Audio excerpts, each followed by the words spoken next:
આગળ વાત કરીએ સુરેન્દ્રનગરમાં પાક નુકસાન સહાયના ફોર્મ ભરવા ગયેલા ખેડૂતોને 7 બારના ઉતારાનું પોર્ટલ બંધ જોવા મળતા મામલતદાર કચેરી વિરોધ નોંધાવ્યો।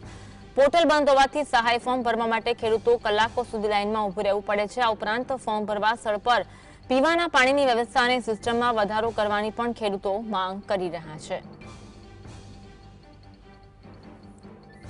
દાખલામાં ફૂલ ગળદી થાય છે, 7, 12 ને 8 અને પિયતના દાખલામાં બહુ ગળદી થાય છે।